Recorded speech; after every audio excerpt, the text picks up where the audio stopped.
Hey everybody. On today's episode of What I Found in Dad's Secret Arsenal, I took out two large caliber revolvers that Dad had, and they're very similar. In fact, they're identical, I believe. They're both Ruger Redhawks. The one on the left is chambered in 45 Auto and 45 Colt. The one on the right is chambered in 44 Magnum. And if you watched the last episode, I had the 44 Magnum out and I compared it to the old 58 caliber horse pistol. So now I have to do a little detective work when I dug through Dad's stuff here, and I may have one or two questions on these two guns for the internet. I know that the 44 Magnum is a more powerful cartridge than the 45 Colt, but I was wondering, because these guns look totally identical, I'm wondering if you can load the 45 Colt cartridge to the same pressures as the 44 Magnum cartridge. He had that 44 Magnum for a long time. He probably bought that back in the 1980s or early 1990s. And you can see it has the very large grips on there. So he probably put that on later on because it was getting hard for him to handle. And when I found it, it was loaded with these 44 Russian ammunition. So he probably had those lighter loads he was using because it was bothering his wrists. Now, this is 45 ACP. This is the 44 Russian. So I wanted to make a comparison there because they're very similar in size. This is 44 Magnum. Now over here we have 45 ACP, 45 Long Colt, and these were 45 Winchester Magnum loaded to the same specs as the Long Colt. So you could use those with the moon clips.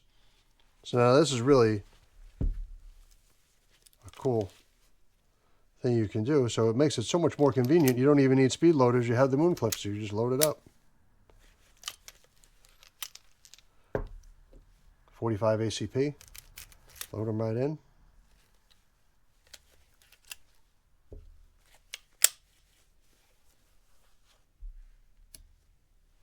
It's very convenient with the moon clips. I did want to show this off because these big, I think there's a Packmeyer grips, these big rubber grips. I mean, this one has a beautiful, I think these are rosewood grips.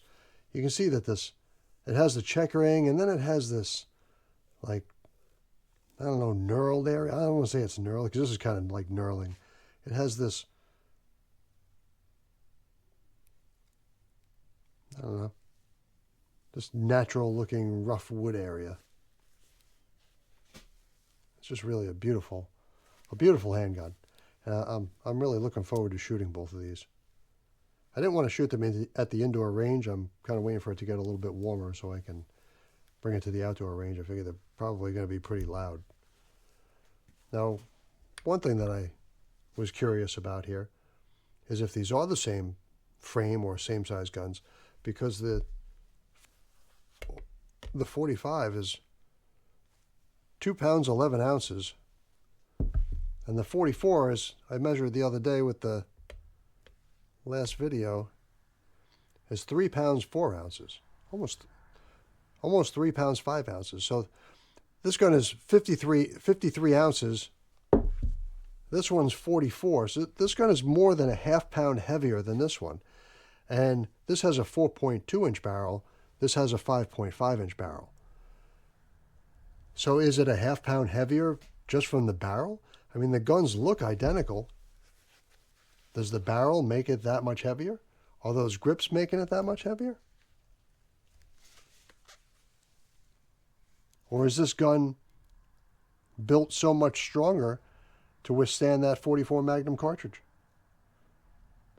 And that's the thing I've been finding with a lot of Dad's guns. Is I'm going to have to do a lot of research when I start learning how to reload these and trying to understand what I have going on. So I figured I'd add something a little bit more modern today. I started off with a lot of older guns, and that's what Dad had a lot of. But I figured I'd do nice modern revolvers, and maybe I could lure in some viewers with some newer stuff. So thank you for watching, and tune in next time.